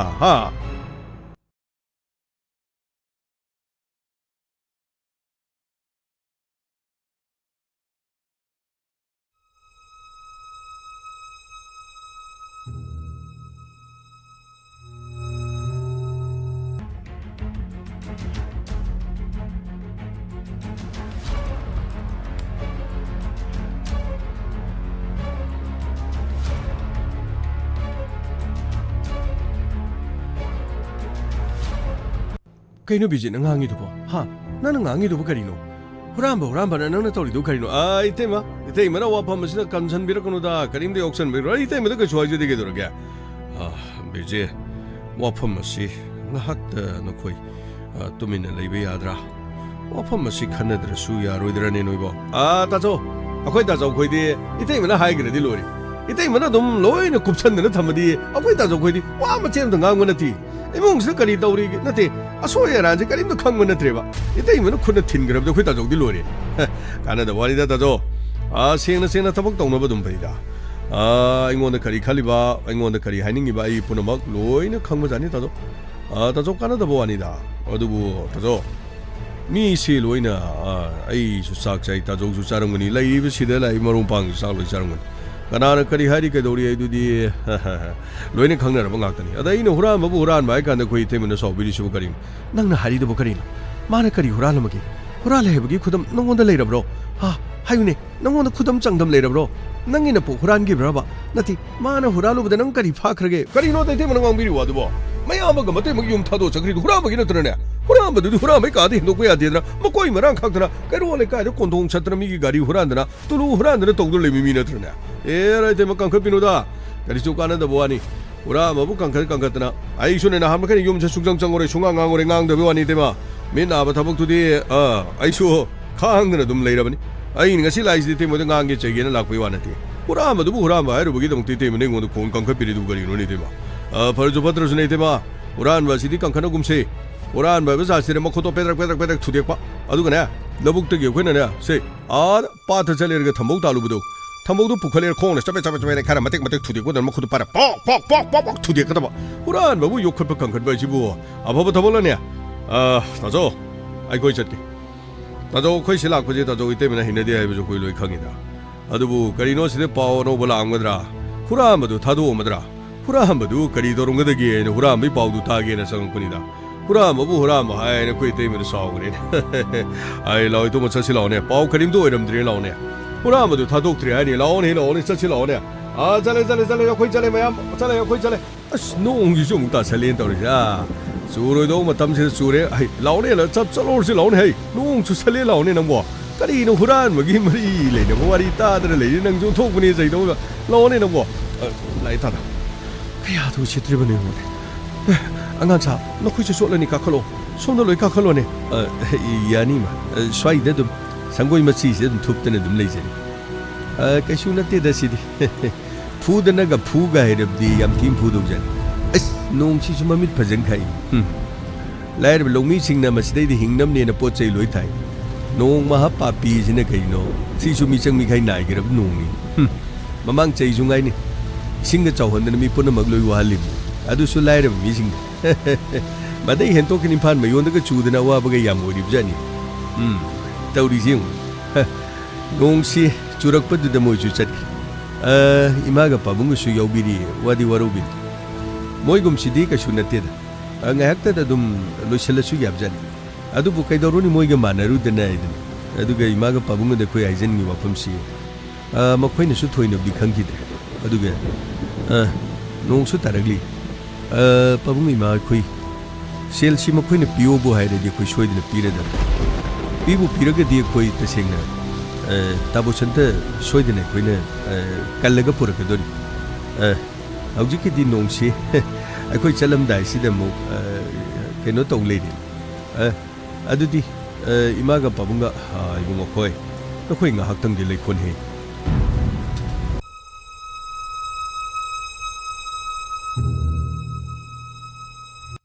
pabung leibu ding haktang leijaki adai da nong marak sidaga apawu sadana ngangang nib singa si sum tarub da khoidauga khare sum saugal koi wan mi mayum nen sum tumin leijerab jan ngang sa khanaba yade mi ga khanaba yade ko yana bano khoi ngang na ga da bani ko ngang sa yengoi mokhoi gon sin na ba ya bana tine na khoi gi tokpam tokko thabak to adom tawga da bani ko no khoi yamo phole yamo kana yu rib jan hello na khoi ai khoi na hai ba mafam ma da lang na ba sem sar ga le kadai wai de ne khoi lakse dori she la kada mafam dum tang hai bi de nungai du ba na khoi thola ga highway da du le mafam do khoi na hai bi ati na khoi ne le ri mafam du de khoi lang na ko na ga da nong di yam kan churi ko adoi wai de chu da bra kai no len ga su yaw dori bra kai no khang di men man ta de sidai di mai ga yam motori jan adum hai bi ro adum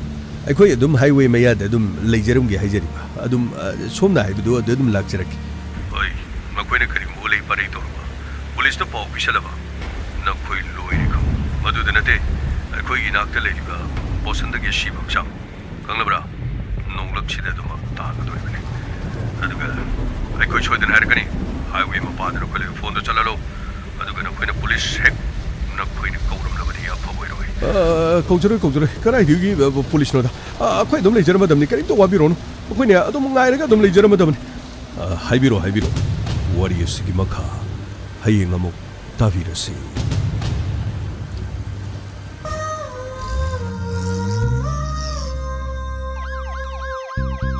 lakle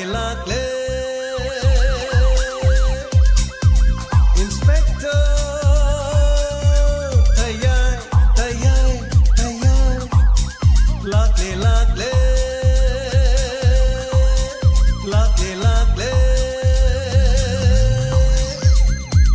inspector tayai uthanaba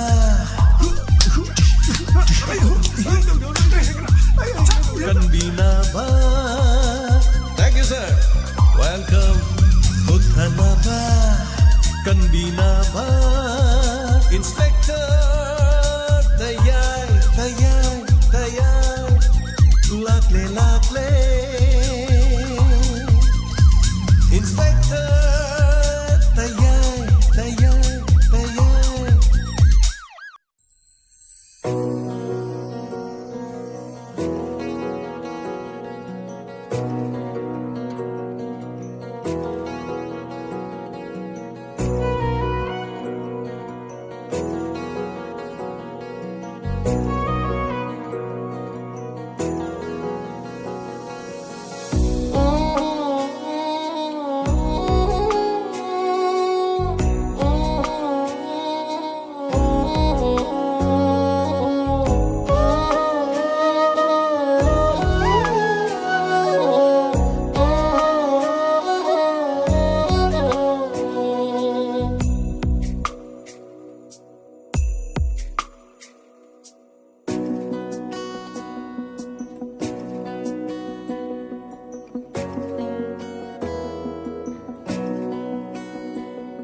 Hanana thagachari ngasigi inspector tayai listing amaga chatret ka niphunga mapan suba tangka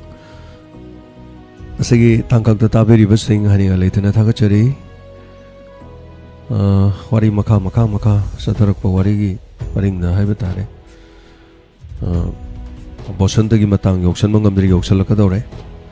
ngarang phaki ba kanggo pukre mukoi gi wari gi tangkak saruk ama kajik tang wali naga asigi wari gi tangkhai adam haujan khre wari gi marakta nong phajana suraki nong churakpada wari sida nong chugi sinji yaude yadadana yaure aina wari ibadadi nong chugase yaujaba natte haitare nong churisi kaino hai kan hoji hoji se nong yam kana chui nana aina record to was the studio manung phawraga nong gi makhon jangi haitare conjels andana sound the nong du gadum chana na bana nong du dum chuhan gre nong ju thadadi te haida nong chuba dum yawe haitai adana nong chubagi matek se dum adum aina hap ke bani hojik su nong adum kana chui mayam chubi bera nong mamit ka yam na khai hai tare khara smong am tawe mai ga yam la roi khalu da awa bo oi mai su mut khre hojik lai se battery backup ne aduga hayeng de ayuk songla la roi aduna takpadi ayuk ta generator ngangani sonda radio da mu bera ka to ka sin khara dum lairan radio signal khar nungai taba khotaba awabani adubu nong sungang da thau sungang da yade ngangdorin awabani hapka doris adubu khangba tabani inga gi nong dinate hojik se adubu karino chugada matam da chude hojik kana chu sanbi da tawri menum tadre anana thagachari laisram sanathoi si live yawa fangjare wari nong fajare takpere thagachari laisram sanathoi aduga Bimola Raskumari Thagachari Tharom Yaubi Bagidama aduga lummaga tabiriba singna tholaga amomuk kobirakpa natraga message samtang nungai jega na hairakpase yakhoidasu yam nungai ibema ningthokong thagachari hanana Tharom Yaubirakpa aduga comment section the comment pibiba thagachari Ranbir Wangkembasu thagachari Elangbom Kamala thagachari radio si ayam nongi makhona taram dong mantra Madam Binodini kumram nong nungsi su yam kana sile wari su yam na fazai so mani nungsit kana sit pano uwayam ti mani lambi da leiba tara singi matakta labuk ta puri ba tara talam gadori ni sema sabna matam jangdoin thagachari Debita Salam Sir James Tabibra live ahanba yaubani na tagpire yam nungai jai Debita Salam nang asi live yaubirakpa ahanba haitare tang khangjanbiyo tang 15 March ki 15 ni onamit sida domna yaubirakpa gidamak thagachari hanana minute 30 mu fare power later okay kesu kaide thank you so much okay thagachari yengasi loiga dawre ngasi gi thoromsu adum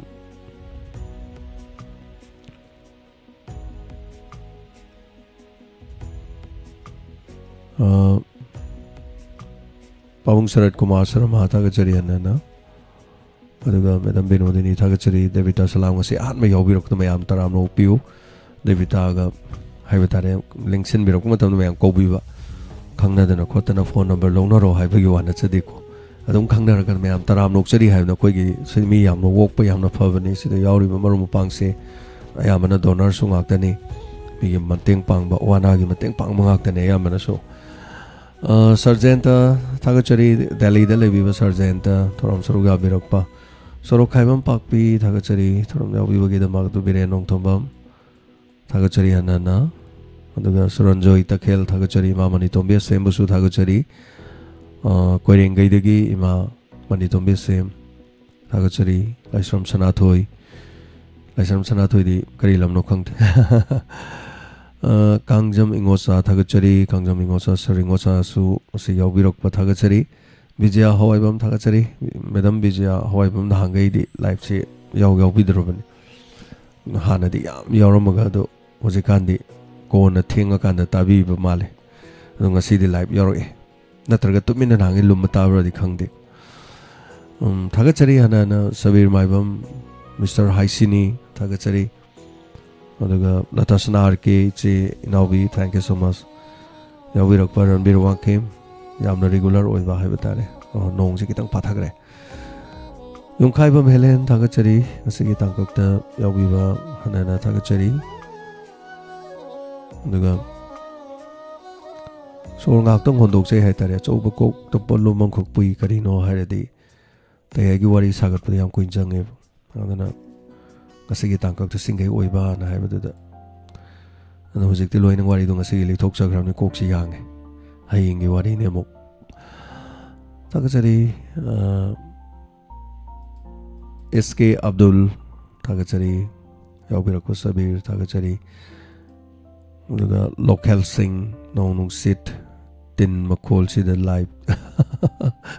Tavi Yaram Doma, Quavo the sound, see the Poxel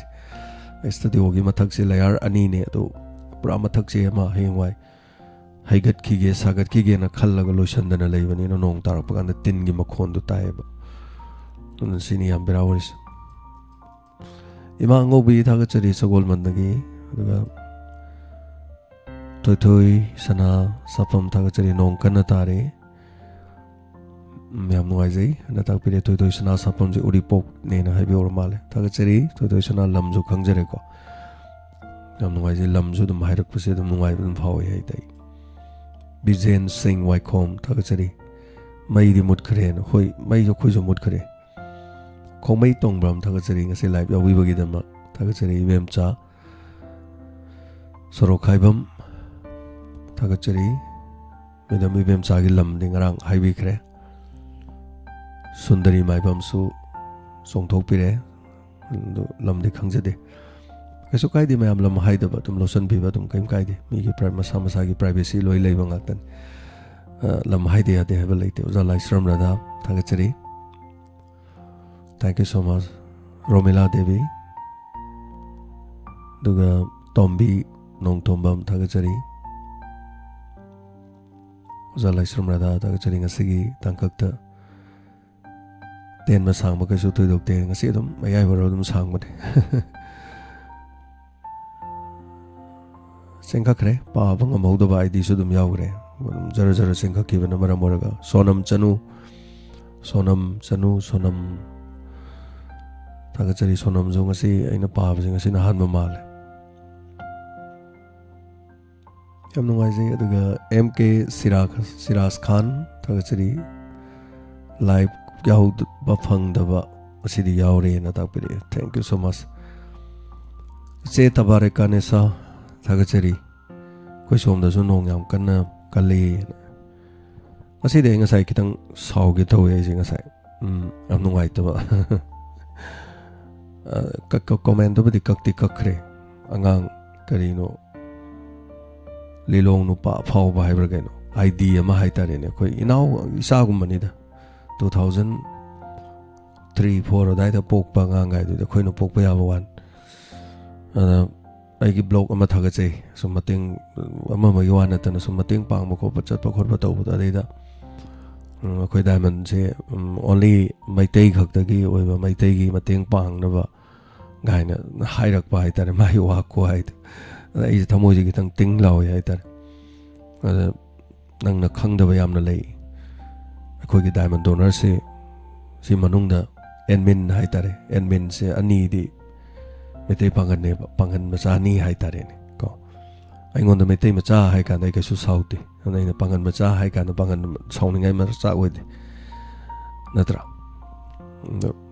aigi lamda khongjo macha hai ai kedoi saude ai sung saude hei khongjo macha hairak aingonda sauning ba sung pau pauti ai khangbo macha haikan kedoi saudo ri khangbo natra lilong macha hai kai saude sung saude dum ni sauningai ju wede haita Adai Sagi only may take up again Hirakpa Hirakpa Nang the Kang the Bayam later. Could you enmin say Nize Pangan Masani Aduga a quickie donor the Yaurize Pangan Masamayam Yaw on the communal way Baduma Wadungangano Kangdradin. I get on a cycling sounding Bamahita. When I want to say him up and Doroto the race that my now. Adai the Aina Kabi Soy the kidney fellow. May they Panganupi Haitarine. ai mateng panggi bana hawai ada ina photo copy machana pada paisa sinabado aduga yengo se screenshot se aduga link to changa yengo aduna khangdradi wangangano ai metai khakta da taude aduna ai trap to stoki adu haiba leite adu thira ga kadai da lege na chalaga mai chama thibai thabak di taude maroina khoi thorom tabiba aduga maroina khoi thorom yaubiba maroina khoi ga mari leina ba hojik su pangan macha the metai macha no mam jauri se tabare ka ne sa ai se ne metai pangan nu pi ne se ai awa ba tare ma so ba ta da boy sanu ko se da su ko khoi kai su se lo adune ada sidai communal gi kano pusan biro kano na I saw we bang sai ngak tang ko anang da mai khang da di tor kano na ina nang khangninga call toro na te yam cha da de hai cyber da chalanang kana no tong ne na ina hai re de ma kon hang da di ma kak that khre ba mai kano aina kak that pa dum yai ma gi kano do ni da kari hai de no mai mapung ning do adu wa ni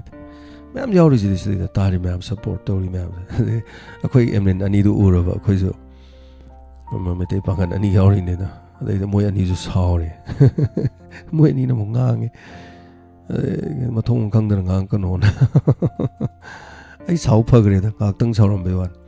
अदो museum लै हाय तारे अदुन आइना हाय दो अखोइ बनुंगसी बिबसो दो ma'am लैनी अखोइ बनुंगसी दबसो लैनी महात्मा गांधी से father of the nation हारी ने दो माजो मिचम ना हाली नि दन इंदिरा गांधी सु मिचम बुदी नते मागी सिक्योरिटी गार्ड ना हात बने राजीव गांधी सु दुम हाली दन को अदम एसासिनेट तौरी ने अब्राहम लिंकन जो एसासिनेट तौरी दने को यूएसए के प्रेसिडेंट में आम तौरी दने अफब थबक में आम तौब मिदु सु दुम मागी हेटर्स ना दुम लैबे यावई नत्रने थैंक यू सो मच लक्षम सनाथ होइसे सर आई कक्सिंग नाइरे okay thank you thagachari adui wani da sai sina ina som share tau jabai wan thank you so much se tabarka ne sana he sarkari su khanbiru nu mi loina manade aduni da kaisu khande da koi tawbum tokpa dum tawni adam satpham tokpa dum satkani akhoi kaim leite hai tare aduna maroina hai tare ai sida chena ni yauri ne me te bangan thoin yauri ji yauhan ban ate ba masane yaurok bane ba daita lorok bane ba dudi moina daita de lo bani na hai tare ai hojik sen thum pari je sne da mayam na pire iba khaire iba lupa chama chani adu khaire je loina screenshot je moida tha doi ne adu moina paisa je loi irak doi ne pajana account banking tor ka jani sar lupa suk sure smai tore si tore ga nuksi ga jani adagi loinari ne aidi pomina beche naw de hen lo na tinar lai ne ain loinais adagi it ko mai ga la kan da aina ga it kini ga na moida khosa kitang ga pi da moina harau jabdi harau badi mayam ma lai ga na tau jabdo harau jabdo aina ka su yam na pi bu na ta nungsi garjan adamai tau da na ai gi sigi account je loi pari je ai gi loi kup na muk pari ba sigi je muk kana no ha de mo pangan no pi ne maming na begam saiba ko we aduna sida wa khangdana ko chabe taw we taning de khangdana khoi di kanglup ki leite engon da seng ba leite amang ba leite ai adu hai ba leite aduna muslim gi lai sang da sang lai khurumba ngami an ai gi yum da ani kanglup ma la ga pija pithak thobo ngami engon da seng ba leite amang ba leite ai gi khena ba dharma leite ai punamak dharma punamu kai khum nei dharma ai du da thoi bani saning ba dharma chachanu ning ba lai ning sunu punamak aina loi ni kai khumna je ai gi phamda kem khena leit adui wani ta adu mayam su dum loi lei biram gani tra aduna tu ka chai aduna sengi ma ge adi kam leit aina mi bui kai khumna ra di mi nai basu kai khumna ra kadam thank you so much adui wani ta aduna ngasai kitang ai je maina tayai sana dring da saw ge taru ya da dum saw du phat pha adui wani ta ngak tangi ni sanda warau ja bai tare ko mi wakhan ta da ba ko ingo khoi sam tau je ji bo kari no ne anyway sini da me am puno ko ona thank you so much my lam ju dum talak pu sam yauri ana daga kisan laisram hoi kaisu khandre da mayam thengnarak pai je kwai degi luri se sine ba koina ꯊꯦꯡꯅꯕꯗꯗꯤ ꯑꯩꯈꯣꯏꯗꯤ ꯁꯦꯡꯅ ꯍꯥꯏꯔꯁꯨꯅꯦ ꯂꯝꯕꯤ ꯂꯝꯈꯥꯡꯗ ꯃꯤ ꯑꯃꯅ ꯐꯠꯇꯕ ꯇꯧꯔꯝꯃꯦ ꯀꯥꯏꯅ ꯆꯪꯁꯤꯜꯂꯒ ꯃꯤꯗꯣ ꯈꯨꯠ ꯊꯥꯔꯒ ꯐꯨꯕ ꯈꯣꯠꯄ ꯑꯩ ꯌꯥꯎꯗꯦꯕ ꯑꯩꯈꯣꯏ ꯍꯦꯛꯇ ꯇꯧꯗꯦꯕ ꯑꯗꯒꯤ ꯌꯥꯝ ꯂꯨꯏ ꯍꯥꯏꯇꯥꯔꯦ ꯑꯩꯈꯣꯏꯅ ꯆꯥꯎꯖꯅꯤꯡꯕꯩꯁꯨ ꯅꯠꯇꯦ ꯑꯩꯒꯤ ꯏꯊꯧꯁꯤꯅꯅꯤ ꯑꯗꯣ ꯐꯠꯇꯕ ꯃꯐꯝ ꯑꯃꯗ ꯆꯪꯉꯒ ꯐꯠꯇꯕ ꯆꯤꯟꯖꯥꯛ ꯆꯥꯗꯦꯕ ꯀꯩꯅꯣ ꯍꯥꯏ ꯀꯥꯟꯗ ꯃꯌꯥꯝꯒꯤꯅꯦ ꯂꯩꯕ ꯌꯥꯝ ꯂꯨꯏ ꯍꯥꯏꯇꯥꯔꯦ ꯑꯩꯈꯣꯏꯗꯤ ꯑꯗꯨꯅ ꯑꯩꯅ ꯑꯐꯕ ꯆꯥꯝꯃ ꯇꯧꯔꯤꯕ ꯊꯕꯛꯁꯦ ꯑꯩꯅ ꯑꯔꯥꯟꯕ ꯑꯃꯈꯛ ꯇꯧꯀꯥꯟꯗ ꯑꯩ ꯂꯩꯈꯥ ꯇꯥꯗꯣꯏꯅꯦꯕ ꯑꯗꯨꯅꯅꯤ ꯑꯗꯨꯅ ꯈꯥꯡꯕ ꯇꯥꯕꯅꯤ ꯑꯗꯨꯅ ꯍꯦꯇꯔꯁ ꯂꯩꯅꯤ ꯅꯨꯡꯁꯤꯗꯕꯁꯨ ꯂꯩꯅꯤ ꯅꯨꯡꯁꯤꯕꯤꯕꯁꯨ ꯂꯩꯅꯤ ꯊꯤꯅ ꯉꯥꯡꯕꯤꯕꯁꯨ ꯂꯩꯅꯤ ꯉꯥꯡꯕꯤꯗꯕꯁꯨ ꯂꯩꯅꯤ ꯑꯩ ꯀꯔꯤꯝ ꯈꯟꯕꯤꯗꯦꯗ ꯑꯗꯨꯏ ꯋꯥꯗꯤ ꯏꯁꯩ ꯃꯇꯪ ꯊꯥꯖꯔꯒꯦ ꯃꯌꯥꯝ ꯄꯨꯝꯅꯃꯛ ꯑꯗꯨꯒ ꯅꯨꯡꯉꯥꯏꯅ ꯄꯣꯊꯥꯃꯤꯟꯅꯁꯤ ꯃꯩꯁꯨ ꯌꯥꯝ ꯌꯥꯎꯗ꯭ꯔꯕꯅꯤ ꯕꯦꯛꯑꯞꯁꯦ ꯑꯗꯨꯝ ꯑꯩꯈꯣꯏꯒꯤꯕꯨꯗꯤ ꯗꯥꯏꯃꯟ ꯇꯤꯚꯤꯒꯤꯗꯤ ꯑꯗꯨꯝ ꯃꯩꯁꯦ ꯑꯗꯨꯝ ꯂꯩꯔꯤ ꯋꯥꯍꯣꯡꯒꯤꯅꯤ ꯃꯩꯁꯦ ꯍꯧꯖꯤꯛ ꯕꯦꯔꯥ ꯌꯥꯝ ꯀꯥꯗꯣꯏꯁꯦ ꯑꯗꯨꯅ ꯅꯣꯡ ꯆꯨꯕꯅꯤꯅ ꯅꯣꯡꯒꯤ ꯏꯁꯩ ꯑꯃꯇꯪ ꯊꯥꯖꯔꯒꯦ ꯃꯌꯥꯝ ꯇꯥꯃꯤꯟꯅꯔꯁꯤ ꯑꯗꯨꯒ ꯏꯁꯩ ꯑꯁꯤ ꯐꯤꯜꯝꯗ ꯍꯥꯞꯅꯕꯁꯨ ꯍꯣꯠꯅꯔꯤ ꯐꯤल्मदा हापगदी हानमैगी फिल्मदा हाप इसे ओइदोइनी ऐसे पांगथोक याम साउथोकपने अदना फिल्मदा इसे हापनबा सुखन खन्दबा अदुमनेबा मदुबो ओजा रंजितना नंगिदो फिल्मदा हापसे नदि हारे येंग तारे हाप हापतबा खुदल तमजरी हानमदा नोंग चुबसिनी ऐना पामलिबा हक्चांगसी नोंगना पुचो चोलगा नंग ऐ नुंसी वारी साबदुनी ऐना पामलिबा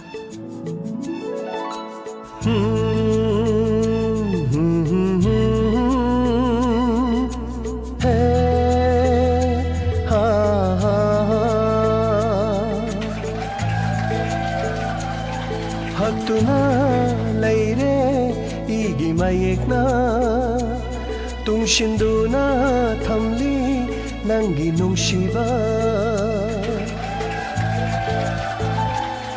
हतुना लैरे इगी मायेकना तुंगशिंदुना थमली नंगी नुंशिबा पुंशिनबिरे नानथोपा यादना ओंद्रीबा नंगी नुंशिबना पुंशिनबिरे नानथोपा यादना हु ओंद्रीबा नंगी नुंशिबना हक्तुना लैरे इगी मायेकना तुंगशिंदुना थमली नंगी नुंशिबा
चुरकी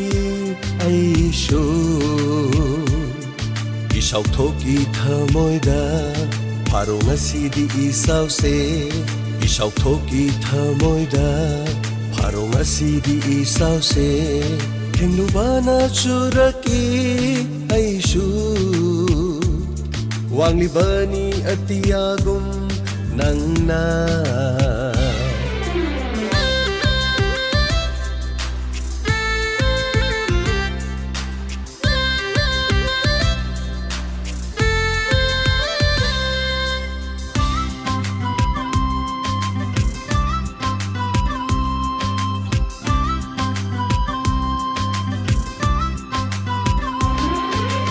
No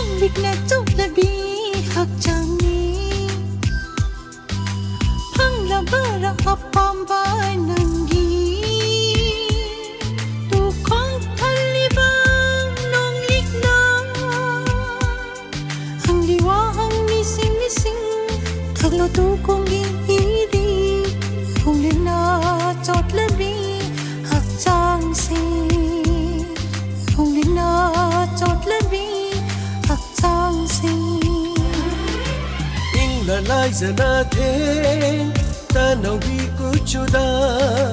ꯈꯥꯡꯐꯝ ꯈꯪꯗꯦ ꯊꯃꯣꯏ ꯂꯦꯞꯈꯤꯅꯨ ꯅꯣꯡꯁꯨ ꯊꯃꯣꯏ ꯏꯅꯣꯏ ꯀꯥꯔꯛꯂꯦ ꯏꯪꯂꯕ ꯂꯥꯏꯖꯅ ꯊꯦꯡꯕꯗ ꯌꯦꯡꯉꯨ ꯅꯨꯡꯁꯤꯅ ꯑꯩꯕꯨ ꯍꯣꯡꯗꯕ ꯃꯤꯐꯝꯅꯤ ꯑꯩꯁꯨ ꯅꯪꯗꯕ ꯄꯥꯝꯃꯤꯅꯤ ꯑꯩꯁꯤ ꯇꯅꯧꯕꯤ ꯎꯔꯤꯒꯨꯝ ꯅꯪꯅ ꯊꯥꯔꯤꯕ ꯅꯨꯡꯁꯤ ꯅꯪꯅꯤ ꯆꯣꯠꯂꯤꯕ ꯍꯛꯆꯥꯡ ꯑꯩꯅꯤ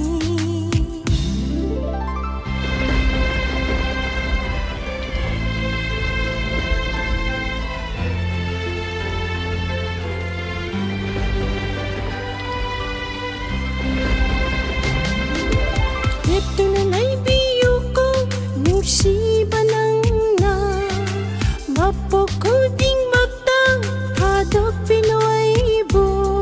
ꯅꯔꯝꯊꯣꯛꯅ ꯍꯤꯡꯖꯒꯦ ꯄꯨꯟꯁꯤꯅ ꯂꯣꯝꯗ꯭ꯔꯤꯉꯩ ꯅꯔꯝꯊꯣꯛꯅ ꯍꯤꯡꯖꯒꯦ ꯄꯨꯟꯁꯤꯅ ꯂꯣꯝꯗ꯭ꯔꯤꯉꯩ ꯄꯨꯟꯁꯤ ꯂꯣꯝꯗ꯭ꯔꯤꯉꯩ ꯂꯦꯞꯂꯕꯅꯤ ꯅꯪꯒꯤ ꯃꯄꯣꯛ ꯈꯨꯗꯤꯡ ꯁꯛꯈ꯭ꯔꯕ ꯋꯥꯁꯛꯅꯤ ꯍꯣꯡꯂꯔꯣꯏ ꯑꯃꯨꯛ ꯅꯪꯅ ꯑꯩꯒꯤ ꯊꯋꯥꯏꯅꯤ ꯊꯥꯖꯕꯤꯌꯨ ꯅꯪꯅ ꯑꯩꯕꯨ ꯄꯥꯎꯈꯨꯝ ꯄꯤꯔꯒꯦ ꯋꯥꯍꯪ ꯀꯌꯥꯒꯤ ꯄꯥꯎꯈꯨꯝ ꯄꯤꯔꯒꯦ ꯋꯥꯍꯪ ꯀꯌꯥꯒꯤ ꯇꯥꯔꯤꯕ ꯅꯨꯡꯁꯨ ꯅꯪꯅꯤ ꯆꯣꯠꯂꯤꯕ ꯍꯛꯆꯥꯡ ꯑꯩꯅꯤ ꯋꯥꯡꯂꯤꯕꯅꯤ ꯑꯇꯤꯌꯥꯒꯨꯝ ꯅꯪꯅ ꯊꯦꯡꯂꯨꯕꯅ ꯆꯨꯔꯛꯏ ꯑꯩꯁꯨ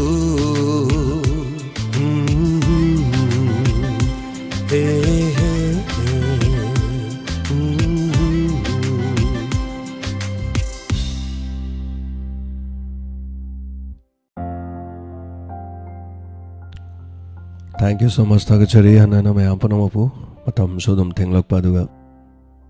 live ta me listing amaga chani chawm laibiba thank you so much thagachari hanana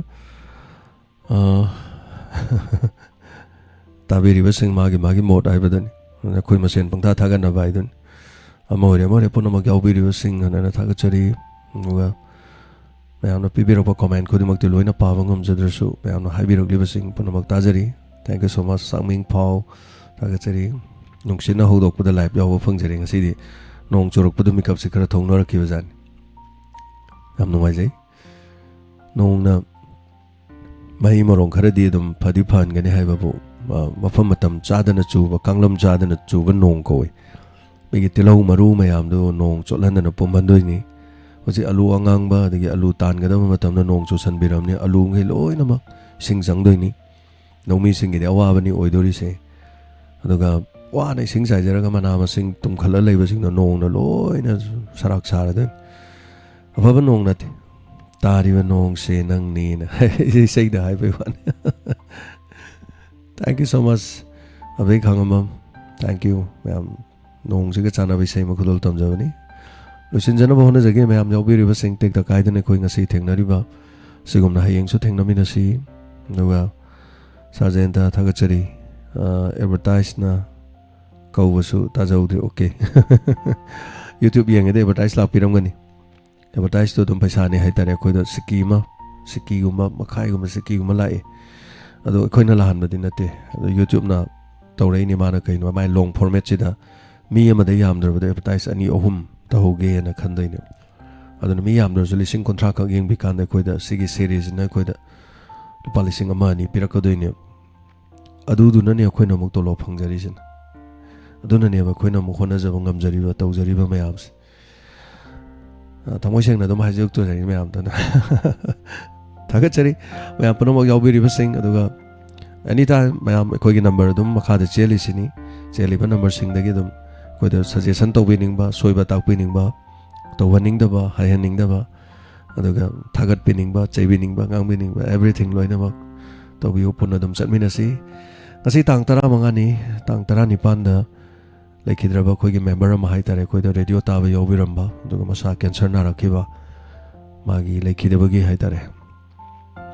ꯁꯣꯔꯥꯠꯀꯤ ꯃꯥꯡꯑꯣꯏꯅꯅ ꯌꯨꯝꯗ ꯑꯋꯥꯕ ꯐꯣꯡꯗꯣꯛꯄ ꯆꯠꯆꯒꯅꯤ ꯃꯦꯝꯕꯔꯁꯤꯡ ꯑꯗꯨꯒ ꯃꯦꯝꯕꯔ ꯅꯠꯇꯕꯁꯨ ꯐꯦꯃꯤꯂꯤ ꯃꯦꯝꯕꯔꯁꯤꯡ ꯃꯌꯥꯝ ꯌꯥꯎꯕꯤꯅꯤꯡꯕ ꯂꯩꯔꯕꯗꯤ ꯇꯥꯡ 19